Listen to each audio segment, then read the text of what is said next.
Hi, you're tuning into The Right Point of View, where we discuss health, wellness, love, and all things in between. I am your wellness coach and host, Mishondy Wright-Brown. All right, you are tuning in to our financial series. So for the month of March, we are dedicating the entire podcast to all things money. That is credit, that is taxes, saving money, spending money, and being more wise about our financial standing. So I'm excited that you guys are tuning in. I am sure you are going to learn so many things from this amazing guest. I was careful when I chose people. I chose people who would be able to talk to us about money and make it entertaining and bring a lot of knowledge, right? Because we never want to talk about money. We'll talk about anything, right? We can make it sexy. We'll talk about it. When you start talking about our money, we're like, maybe some other time. Well, guys, the time is now. We are about to dive right in, and we are going to get started here with our guest today, Miss Constance Craig Mason. Miss Constance is all things money now. I'm telling you, wait till you hear us start talking about it. She is extremely passionate and dedicated about talking about and helping us with our money. She is an experienced licensed insurance broker. She's also a financial coach. She's an international speaker, and she's a former small business consultant. She has been helping individuals, families, and businesses for nearly 10 years. She has worked with some of the top insurance carriers, including Transamerica, State Farm, Baltimore Life, and Primerica. Constance hosts a free quarterly financial literacy and networking workshop called Who's on Your Financial Dream Team? And that workshop is for individuals and business owners. And in this workshop, she handpicks a panel of local financial industry experts to teach and answer various frequently answered questions. So I told y'all she was going to bring it, right? So we are about to go ahead and have Ms. Constance join us. Constance, are you there? I am here. How are you? I am so good. How are you? Wonderful. Blessed. Thank you so much. Yes, you are. Thank you so much for your yes. And so, like I was saying, this series, this March Money Madness series, is as much for me as it is for everybody else because, as I alluded a little bit earlier, we will talk about anything. We start talking about entrepreneurship. We think that's sexy. We'll talk about it. You know, you start talking about how you can lose your belly fat. I'm listening. You know, you talk about those kinds of things, and you can get a group of people to say, yes, tell me more, tell me more. You start telling us about our money, and we tune out a little bit. So I'm glad that you said yes so that we can bring our focus back to our money because I believe as a holistic wellness coach that if your money's off, you know, something else will be off. You know, you're worried about your money, your health is not right, and you're not eating well and things like that. So I'm excited to get this conversation started. So, again, thank you so much. Yes. I want to thank you for allowing me to be a part of your podcast. I'm so excited. And there's so much that we can talk about concerning money, finance, investing, saving. Like, there's so much. But what I like to do most is break it down in a common sense fashion. So that's most of what I do with the financial coaching piece is that I am listening to my clients to find out what exactly they need to know, what exactly they are struggling with, and where they're headed. And so that kind of helps me to determine what I need to talk about and how I need to break it down. So if you have a particular topic that you want to talk about today, I'm with you. So what is it going to be? Yes, I know you are. So I'm really excited about that. So, guys, you heard what she said. So more conversations from Ms. Constance, I'm sure, are in the future because there are so many ways we can go. But I wanted to start at the beginning. So because there are people who are doing well, and I know they are, and saving money and good credit and all that stuff, but there are people who are not doing so well, right? There are people who are professional, maybe entrepreneurs, maybe they have achieved the six-figure status, but if an emergency comes up right today and they needed $1,000, they would clean out their savings. So I want you to talk to us about you're talking to the coaching client. Pretend like we're the client that is walking into your office and we're in our consultation, and we are at a point where we're like, all right, I know I need to save money. I know I want to be in a better financial situation, or even maybe I want to be financially free. What would be the first thing you would say to a client who says to you, I want financial freedom?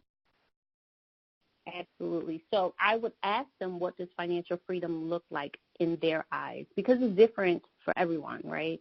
So it's not always just having a bunch of money as financial security. It's how we feel about being able to do every small thing that we want to do in life and every big thing that we want to do.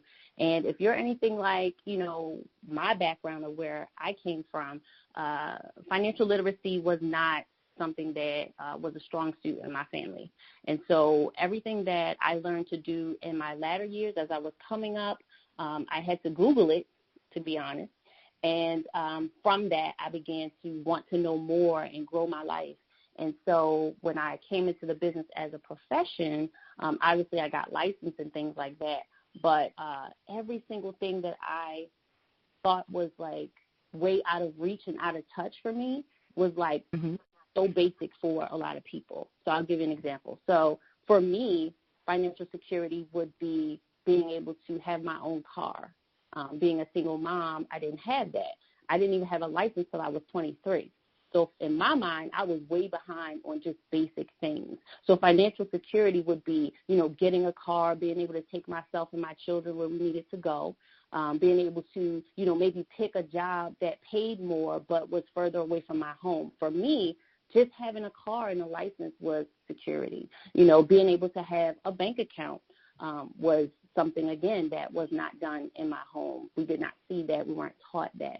So financial security for a lot of people could be just basic 101, getting a credit card, getting a bank account, getting a car, getting a home. For other people, it could be, okay, take me to the next level. Take me to how do I invest? How do I earn more than 9% on my investments? Like, it really depends on the client. So what I try to do is once I ask them, what does it look like for you, then we start looking at, are your actions presently lining up with what you say you want to do? And oftentimes it's not. And so that's where we start from. We start from, how do you do things now? What type of shifts do we need to make in order for you to have that financial security that you said you want? And then the financial accountability, that partner that you need, it could be me, it could be, there are other financial professional in their life, but you need somebody. Once you say you want to do something, you need somebody coaching you along. You need someone saying, hey, how's it going? Do you need any help? Did you fall off track? So I feel like I start with an initial assessment, which basically looks at their cash flow. It looks at their net worth. And some of these words aren't words that, again, people are familiar with. So I break that down, real simple, so that they're able to say, oh, that's what that is. Okay. So now they're on track to say, okay, how can I increase my cash flow? How can I increase my net worth? Because now they understand what those are. Does that make sense? It does make sense. So that's exactly where I would want you to start. So I'm going to pretend it's me, and I'm just now starting out, and I make a decent income, and I want to be able to save $6,000 for an emergency fund. What type of behaviors would you advise or think that I should have, or what kind of habits should I establish in order to save $6,000, let's say in a specified amount of time, maybe 6 months? Okay. So there are habits and emotions that go along with how we do things in life, and a lot of times we don't make that connection. So I always give the example of and since you're in the wellness field, you'll probably connect with this too. People who emotionally eat, right? They may feel a certain type of way, and then they gorge on their favorite foods. Or they may be at a point where they're so depressed that they don't have an appetite at all. So it's like when we go to spend, sometimes we also emotionally spend. So I find that a lot of my clients, whether they make 6 figures or, a menial amount of money, they are not used to budgeting, okay? So a lot of people even cringe at the word budget. They're like, oh, no, I don't like that at all. Budgeting isn't sexy, right? Like you talked about something being sexy, right. budget, you think it's restricting, you think it's going to make you eliminate things from your life that you previously enjoyed, and that's furthest from the way I like to think about spending and tracking your funds. So the way I call it a spending plan. That sounds a lot better than a budget, because a budget is it's almost like saying diet. People are like, oh, my God, I'm not going to be able to do that, right? And off the top, they're like, I'm not going to be able to do it. But with a spending plan, it puts you in the driver's seat, because you know you're going to spend that income. You know you're going to disperse it in various different ways. You just want to disperse it in a way that's effective and makes sense.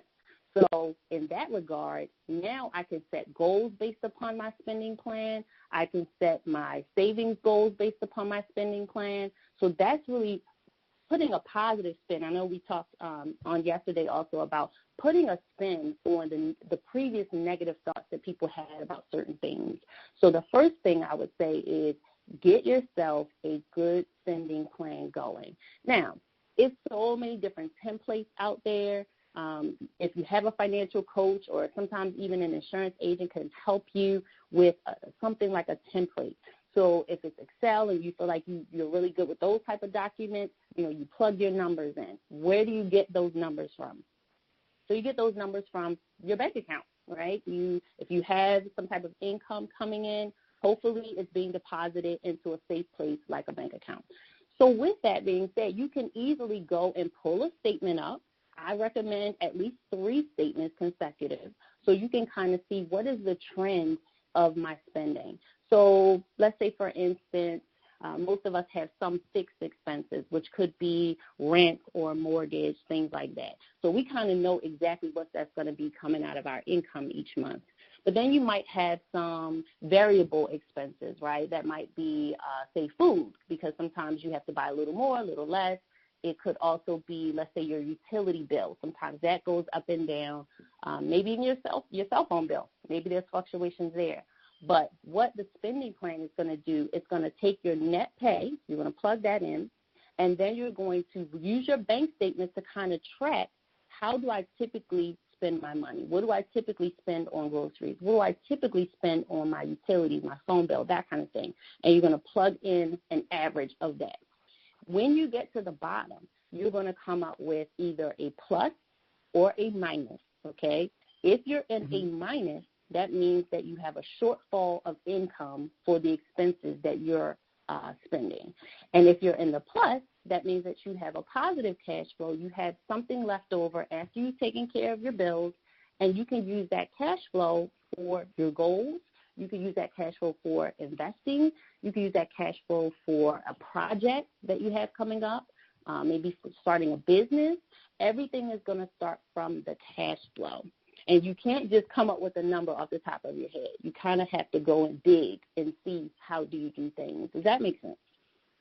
Oh, that is really, really good. You said several things I wanted to go back and address, but one I wanted to point out again is that we have to know what it is that we earn and what we spend, because I believe that that's a part of the problem. You especially if you're salaried, every time you get paid, it's going to be around this amount. So you kind of do some sort of arbitrary budgeting type of thing where you spend this much because you're going to earn this much in the next 2 weeks. But I like the idea of getting 3-month statements and then making your spending plan based on what you actually bring home and what you actually spend, because I believe you could take a look at it and then cut where you need to, like, oh, man, I spent $600 in eating out. That doesn't even make sense. But, when you're doing it, when you're out and you're saying $25 here, $30 there, let me buy this round of drinks, you never really think about how much money that turns out to be over the course of 2 weeks or for a month. So that, when you said that, it's like a ding, ding, ding. That's a absolutely great idea. So I wanted to point that out. When you said that, I was like, high five, and yes, girl, that's awesome. And then you said something that I want to touch on, and this may even be a whole nother episode, but the emotionalism around spending. And so a lot of times, I'm sure there's someone listening who can identify with that we might not be feeling our best one day for whatever reason.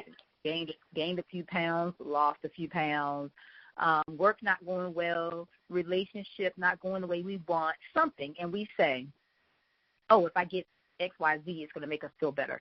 Or the influence of social media has us believing in, and I know somebody can say yes to this, even if I can't see you raise your hand, so just raise your hand. It's between you and God, but you see something on social media, you're like, oh, yes, I can afford that. Or you want to take a picture, you're going to an event, and you're like, they're going to take pictures.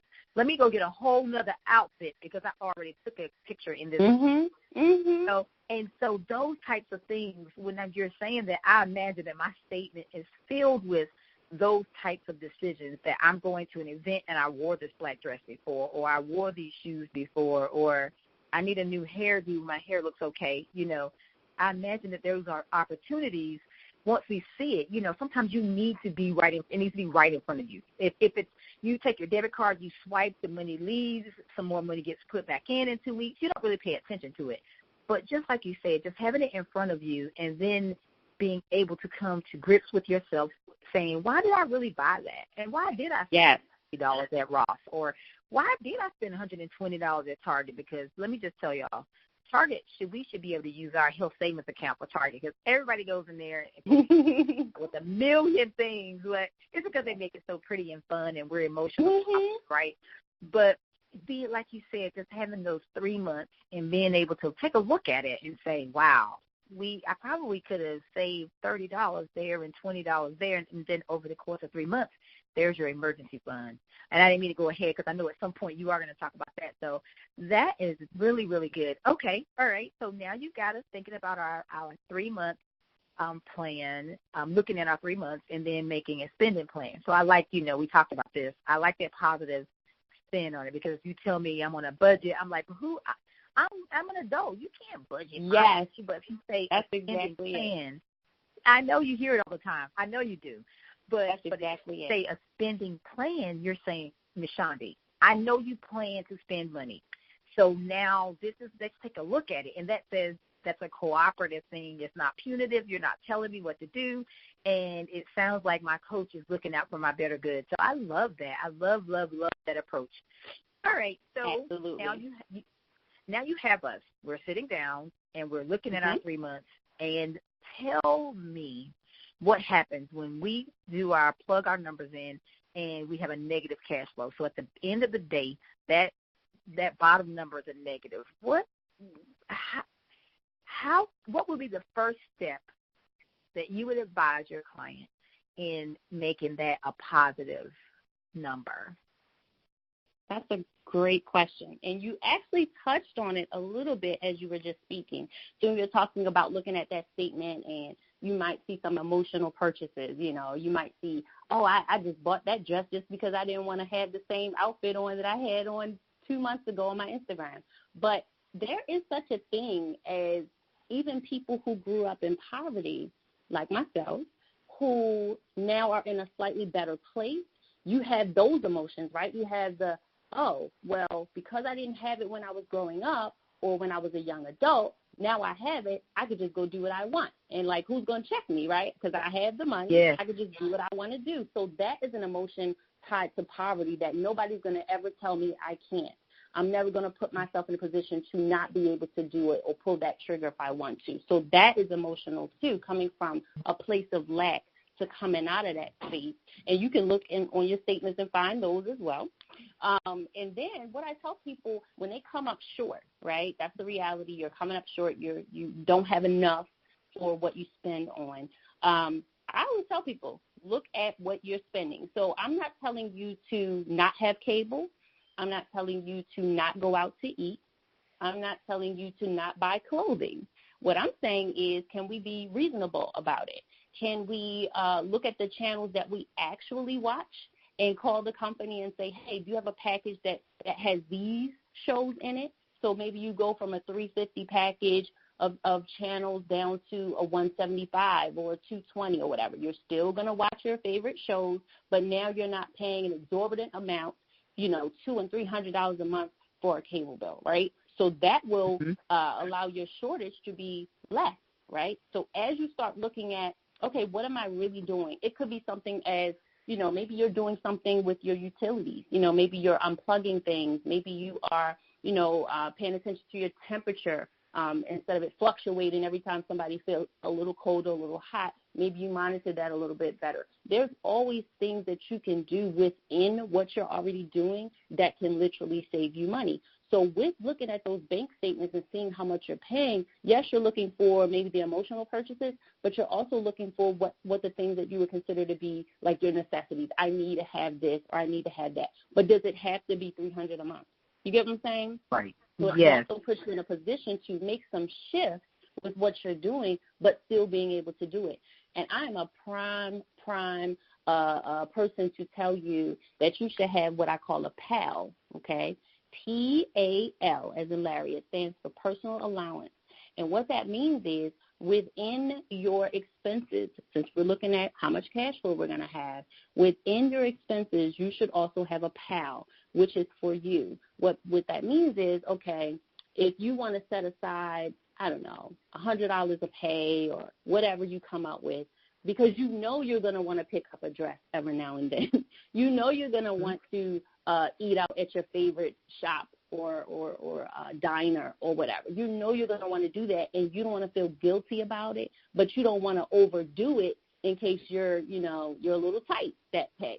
Right. So if you come up with a PAL, then you know every pay I have this $100 that's for me, or this $200, whatever it is. And so now you don't have to worry about overdoing it because you've allotted yourself a reasonable amount of money based on what you have seen that you typically do. You just don't want to do it to the max, right? And so, again, I'm still doing it. I'm still eating out. I'm still getting my nails done, but I'm not doing it, and then I end up short at the end of the month. So now I'm going into the next month in the red. I haven't even gotten paid yet, and I'm in the red, right? So when you include yourself in a reasonable fashion, then you're like, oh, I can still do the fun things that I like to do. And I still can pay my bills on time, and I still can have some money to save. So when you're in the red or the negative place, you want to look, how can I make adjustments? Now, it may be that you start making adjustments and it's still not in the positive. It's almost, but it's still not there. Now you got to look at, okay, is there any way that I can increase my income, right? Is there any hobby that I can turn into a business? Is there a way that I can get some overtime at work? Can I take on a part-time job? Because, again, if you've done all that you can do with your expenses, you just need more income. You know what I'm saying? You can't just continue to be on that spiral of going downhill. You've got to do something about it. So the quicker you see where you actually are, you can begin making changes.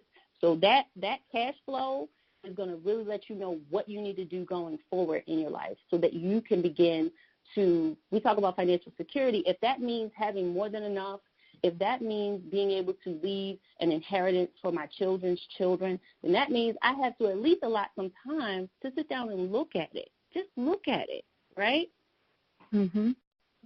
Oh, that's good because, and again, the whole point of having this series is because of trying to unlearn some things, right, for lack of a better term. There are some things we've been taught, and I know avoidance is a way for a lot of people to not deal with something. So if you don't look at your cash flow, you don't even realize that you're in the red every month. And so you don't realize that there's a problem. But if you just take the time to take a look at it, you'll know where you're bleeding from. You'll at least know instead of thinking, why can't I ever get ahead? If you take that 3 months, just like Constance is saying, you can see where it is. And then maybe when you add up your play money, the things that you spend having a good time, maybe you are spending way too much money. Or maybe going over to see your friends 100 miles away every few days is costing way too much in gas. Maybe cut that out a little bit. But I believe we can't heal what we don't know. We can't heal what we don't address. And so we just need to take the time to address it. The same thing, just like we would do anything else we care about, money is important. No matter what anyone says, you can't do anything without it. So all of your dreams, all of your hopes, all of your aspirations, everything that you do is contingent upon whether or not you have the resources. And, guys, money is a resource. the Bible tells us the love of money is the root of all evil. And then someone twisted it around and left out the love of and said money is the root of all evil. And so it's given money a negative connotation. So we're here to reverse that. It's the love of money. So when you put the obsession on the money, that's where it becomes evil. But I believe that God wants us to be good stewards over our resources, and money is a resource.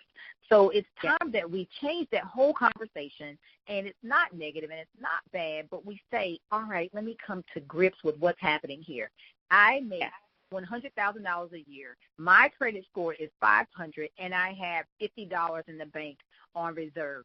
It is time for me to figure out what I can do to make this better. Because, guys, let me tell you something that I believe as a holistic wellness coach. Is money my strength? Absolutely not. But do I know that if your money is not right, you honestly are not whole? You're not. So no matter what you say, no matter how much you try to convince somebody, I know, again, those other areas seem more fun to work on. You know, you see your body, their body goals are you're meeting those, that looks better. And when you start your business and you get the LLC and you put it on Facebook, that looks better. And there are other things that you do that look good to other people. But what they don't know is that you're bleeding. You're hemorrhaging in your financial department. But if you get that right, I believe, if we get that right, then we can now be whole. Then at that moment, you become the woman or man that you have always wanted to be once you get that money in check. So I wanted to throw that in because, again, the whole reason that I wanted to have these conversations with these experts is because I realize what things I was taught in my community, what I was taught. You know, I come from not a great time. My mom was a single mom. She made maybe a dime too much to be on welfare, so we were welfare-ish, but not getting the benefits. You know, I know what it's like to have empty cupboards and no TV and not being able to get new clothes and, you know, all those things. So I'm gonna give you guys a transparent moment. I am a registered nurse, and I'll tell you that when I first became a nurse, I was a licensed practical nurse. Didn't make a whole lot of money, but I did okay. And then I became a registered nurse. When I became a registered nurse, I acted a plum fool. I did exactly what it says you do once you have some money. Honey, them 3 babies were Ralph Lauren down. Back in the day, Ralph Lauren, they had the one, it came out with, there was a flag. So there wasn't the horse and it was the flag. And so my kids were flagged out. They came home in Jordan. You know, I was overcompensating for what I didn't have as a child. And my mom did the best she could, but there were no financial conversations. There were, you need to grow up, get out of my house, and go to work, you know. And then what we saw growing up, for a lot of us listening to this right now, we saw something different. We saw a parent, or maybe even 2, struggling to pay the bill. We didn't see someone sitting at the table at the first of the month writing their bills. You know, nobody talked about late fees and how that could keep you in the red. Nobody talked about if you are in the red, you can go do something else, right? We were making it. So we learned rob Peter to pay Paul. And so I became, I would say, one of the brokest nurses I know, but it happened so much for so many people. I wasn't one of the ones, but I was one. And so I was spending all this money. I was making money hand over fist. And then I went and got another job. So I had 2 jobs. And at that time, I brought home about $2,200 a week. So this is 20 years ago, $2,200 every week. I saved 0. I saved not a dime. I'm ashamed to say it now, but what I know for sure is that I learned from it, and I will not go silently anymore about it. There's no way that I learned that is the wrong thing to do, and I won't share it with someone. And the reason why, again, why I have these experts is because I'm not an expert, but I know what needs to be done, and I know there's someone who can communicate it more eloquently than I can. And so that's what happened, and we did the best you can. Like now, you may be someone who's doing the very best you can, and we understand. But now it's time for us to utilize the resources that we have and try to position ourselves better financially so that we can experience what it's like to be a complete and whole person, lacking nothing, right? Whole all the way around. So I wanted to just say that part there because you reminded me. I hadn't even shared that story with anyone ever. Wow. So you reminded me that was me and why this is now so important to me because we could do so much better. You know, we have this $5 trillion spending power or something like that, and we, as a community, not doing so well. And so I wanted us to do better. So, all right, so now you got us looking at our 3-month spending, and we looked at the emotional spending part, and now we say to you, all right, so we're going to start. And but here's another thing we don't do. So we say we're going to start, and I say to you, Constance, I'm in the red, and you say, well, you could cash out on your life insurance policy. And I say to you, I do not have a life insurance policy. What would you say right there? Well, I would definitely encourage them to get insurance. Now, part of any type of strategy that we do, it goes back to your cash flow, right?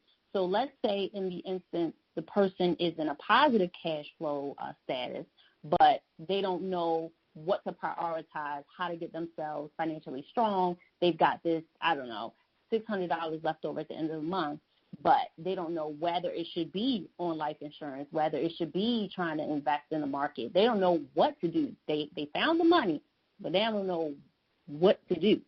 So in that regard, if the person has no insurance at all, I'm definitely going to do my analysis to see how much they need in coverage and what the purpose of that insurance is for. So, for instance, if it's to leave a legacy for their family, but they still want to stay in budget, we might talk about term. If they want to do the same thing, but they haven't really figured out how to save consistently, so it may be an issue where they can pay their premium and pay that on time, but they may be a little bit strapped to do that and save outside of their policy. It may be a whole life or universal that I might recommend for them.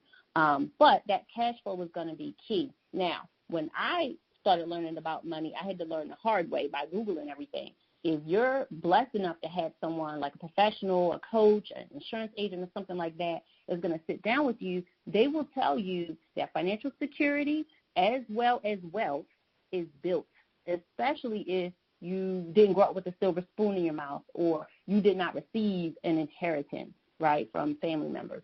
So it is going to take time to build, right? So whether you're trying to do an emergency savings account, which I highly recommend, or you're trying to save for the long term, which could be saving for college for your kids. It could be saving for your own retirement. Those are considered long-term savings goals. But if you come from poverty and you don't have a positive habit of saving, we got to get you right there first. We got to get you to saving on a consistent basis so it becomes a no-brainer, right? We can't think about wealth if we don't even have emergency money. Does that make sense? How do we get to that? Yes, so that's exactly where I was going. I said, oh, my gosh, there are so many ways. And, again, I'm going to thank you already. Thank you in advance for coming on because I know I'm going to ask you to come back on some things. But I do want to talk about that emergency money. You're going to tell us how to do it, but start off by telling us why it's so important because we need, some of us need to know why we need to do it first and then tell us the how. So why is that? Yeah. Why do you believe that emergency fund is so important?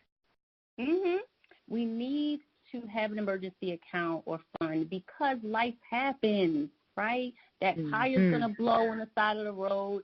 Something's going to break in the house, and you're not going to be able to take your bill money to now fix the pipes, and that's $900.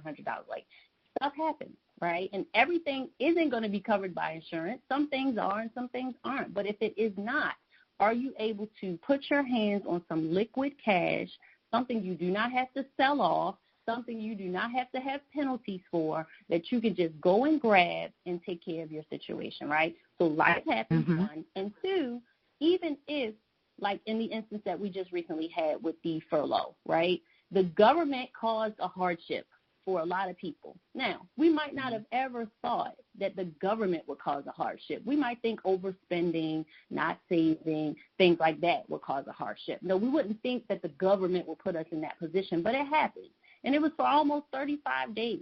Now, getting back to the emergency fund, when you talk about having one and how much you should have in there, you should have, rule of thumb, between 3 and 6 months of your expenses, not 3 and 6 months of your income, because hopefully there's a difference between the two, right? You have something left over. So if you make, I don't know, let's say you bring home $6,000 a month, but your expenses are $3,500, right? So you should have 3 to 6 months of $3,500 in your emergency account, okay? Now, if you're not used to saving, that seems like it's an astronomical number to have saved. Right. So we take you from step to step, right? Are you able to save your first $200-$300?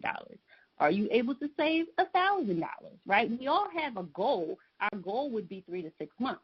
But in terms of establishing some positive saving habits, it may just be a few dollars per pay that's going into a savings account, or that's going into even a prepaid debit card. We're not trying to earn any interest. We're just trying to get this money out of your household account where you might spend it or something. We're trying to just get it somewhere so that you can look over there and see, oh, okay, yeah, I do have $300 if something comes up. I don't have to ask my sister. I don't have to borrow. I don't have to put off my phone bill for next month.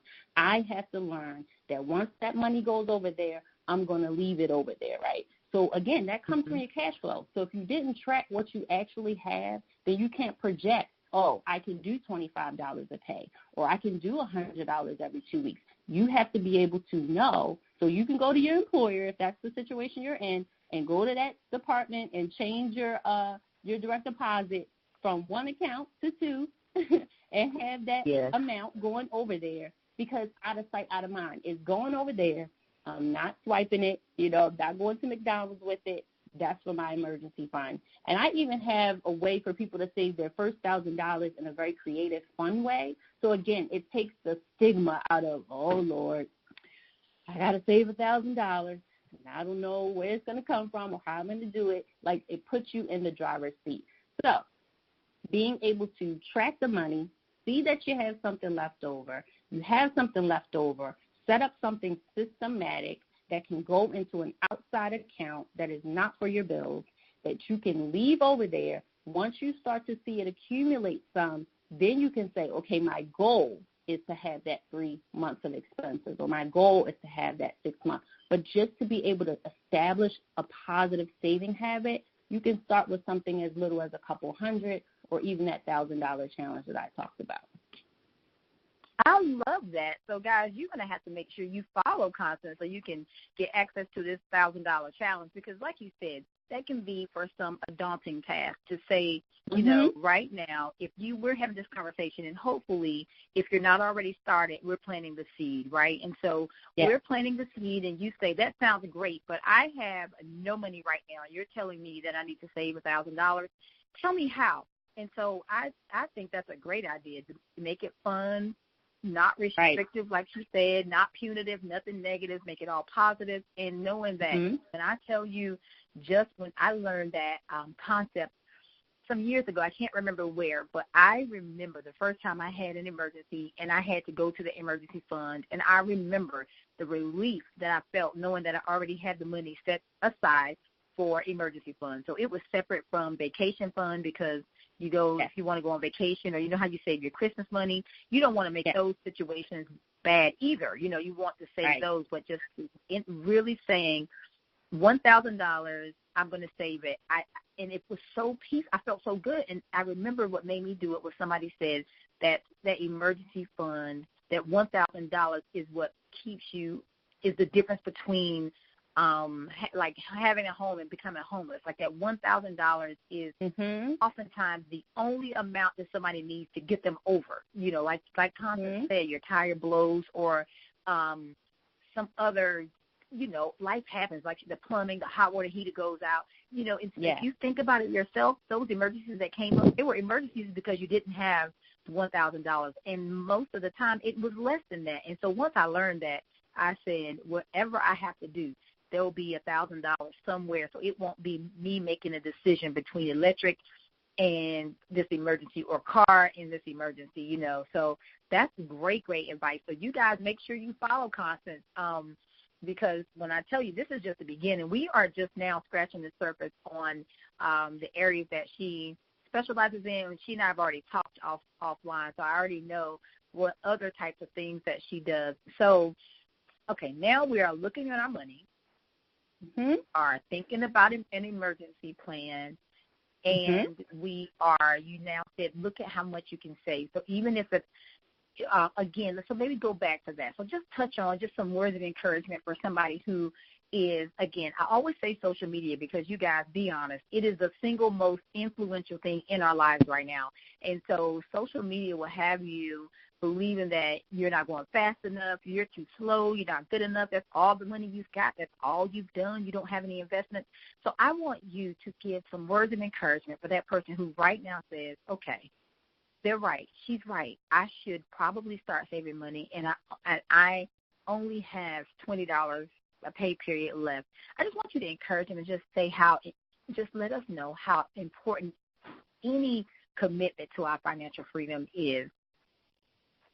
Absolutely. I mean, I was there. You get what I'm saying? Everything that I now do or learn to do professionally, I had to learn to do it in a small way, just on my own. And so you start wherever you are. I always tell my clients, don't be looking at your sister, your neighbor, your girlfriend. Don't be looking at any of that because they are not in your household, right? They don't make the money that you make. They don't have the responsibilities that you have. And only you know those things down to a T. So once you come up with how much it is, I don't care if it's $10 a pay. The idea would be to establish positivity going forward. And once you start seeing that you have $50 and you have $100, like it's going to feel so amazing. Like you said, Mishondy, it felt so good to be able to handle your matter without having to go outside your home to handle that, right? We feel so, wow, that's a relief. I actually had a client come to me a couple of months ago, and we had this conversation, and we started shifting things around for her. And she said, look, I just paid off my credit card. She said, and I also, a couple of weeks prior, started putting money away for my savings. So she texted me, and she was like, I have a situation come up at the house. I do need to make this repair, like, right away. She was like, I don't know if I need to just use my credit card that I just cleared up or if I need to use my emergency money. So I asked her, I said, well, if you use your credit card, is the amount going to be 30% of your limit, or is it going to be higher than 30%? She was like, oh, it'll definitely be higher. It'll probably max it out again. So I said, okay, well, do you have enough money in your emergency fund for it? She was like, yeah, but again, it would exhaust my emergency fund. So I said, look, the way I would look at it is, first of all, you have options that you didn't have months ago. Months ago, you would have just been stressed. You wouldn't have had anything, right? Now you have the option of swiping it or the option of exhausting your funds. So I said, now, look, if you swipe this card and it's going to be more than the 30%, you're going to take a hit on your score because it's going to be more than 30%. And on your credit bureau, that's what they start knocking points off for. So I said, if you do that, so now you're going to max your card out, and your score is going to drop immediately, and you're now going to have a monthly payment that you had previously got rid of. So that wouldn't be good. I said, now, if you exhausted your emergency fund, that's what it was for, right? It was for the unexpected things that come up that we need to resolve. I said, now, you may go down to zero. You may go down to a few dollars in that account. I said, but doesn't it feel good to be able to handle that on your own, not take out a loan, not get penalized on your credit, none of that? And your budget has stayed intact because now you don't have to add a minimum credit card payment in there.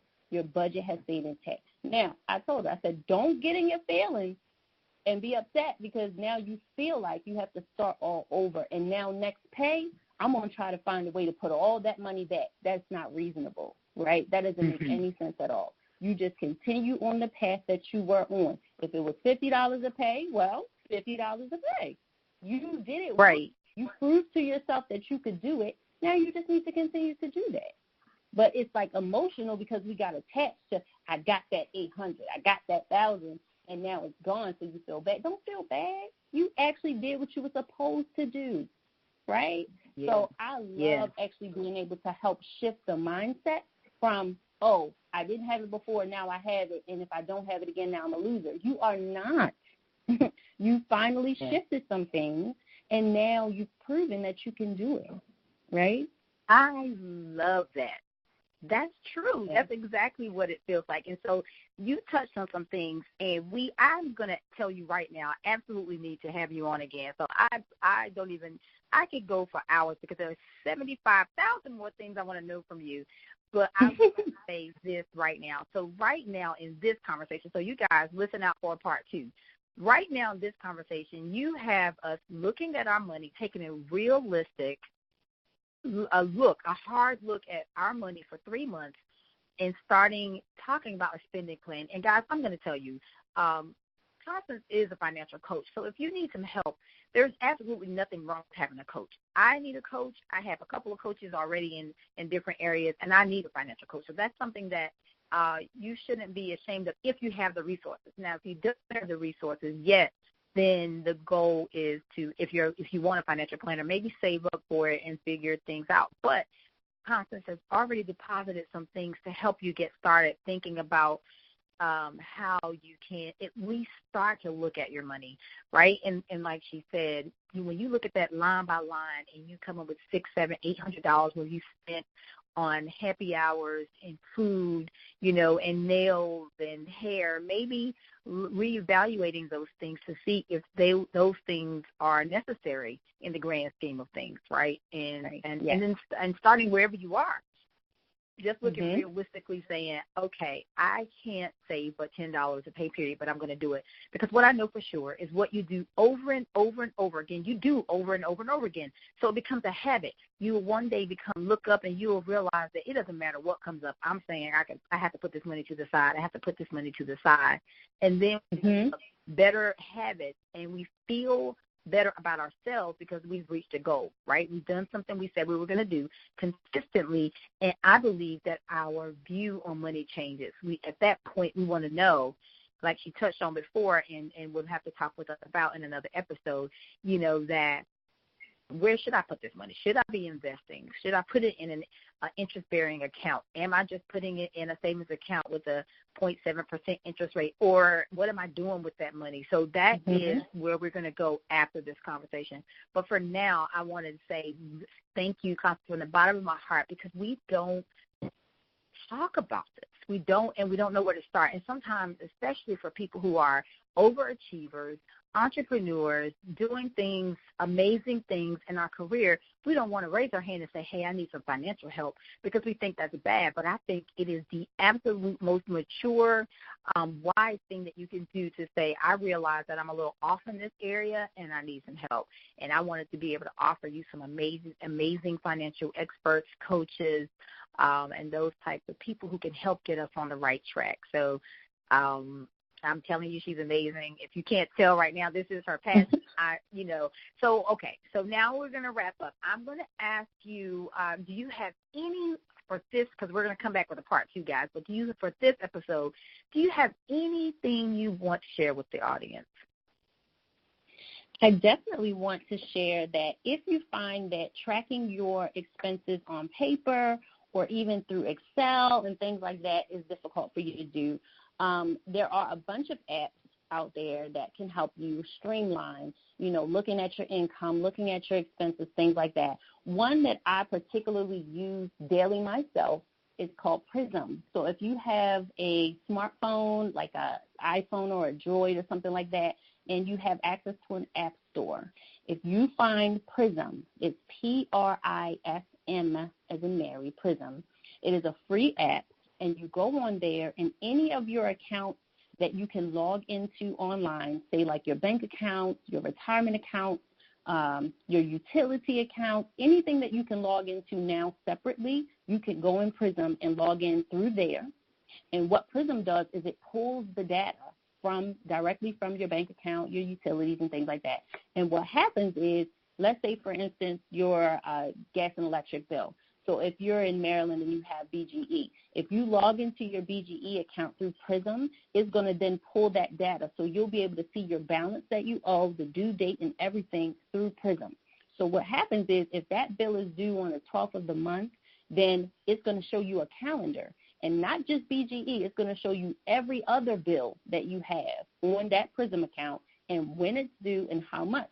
So it may even say, it'll give you a pop-up notification on your phone. It'll say, next week's bills total, $300. So that lets you know that, okay, next week when I get paid, I have to pay these $300. And through the Prism app, you can actually pay the bills through that. Why? Because you logged into all of your bank accounts. Yep. If you logged into your Bank of America, your PNC, whatever, you logged in through Prism, So those accounts are already set up. So even if you wanted to pay one bill through your Bank of America account and pay another bill through your PNC account, you could do that, all of it, through that one app. It will even show you your T-roll price balance in your investment account. Like anything you can log into, you can log into through there. So now at a glance, you can look, oh, I have $50,000 in my retirement account. Oh, I have $2,000 in my checking account. Oh, I owe $400 to AT&T. Like you can literally see it all on that app. So I recommend, for tracking purposes, for effectiveness, for ease of paying bills on time, go to Prism and set everything up. Now, it's going to take a few minutes for you to log into everything that you typically would log into outside of there. But once you have it set up, it is like clockwork. It will remind you previous to the bill being due. It will even remind you when your direct deposits are going to show up, because you can put that in there. I love that thing. I really do. What? So, listen, you got me about to love that thing. So, guys, now, so I'm going to let you know that I'll be checking out Prism, because for a lot of us, it is those reminders, and you're driving, and you might get the email to your phone, but you're driving, and you don't want to. You got to log in, do all this stuff, and you're in the middle of something, so you can't. So that's a great way to keep on track. Thank you for that suggestion, Prism. Yep. Okay, so I'm going to try out Prism, and at some point, guys, you're going to hear about it. It might be through Constance again. So thank you so much for that information. That is awesome. Okay. Oh, you're welcome. Right, so you got us on track. So now we are getting started. I do want to have you back on for some other things, so we'll chat about that later. But what I want to do is right now let people know. They know you're a financial coach. They know that you are an amazing insurance lady. Where can we find you if we want to connect with you? Oh, great. Yes, I am constantly on my social media pages every day, all day. So you can find me on my Facebook. It is C. Craig Mason, T.A. That's CCRAIGMASON, T as in Tom, A. That's my business page on Facebook. You can also find me on Instagram. It is Official C. Craig. So Official, OFFICIAL, C. Craig. And then my phone number, you can always reach me there. So it is 410-818-9975.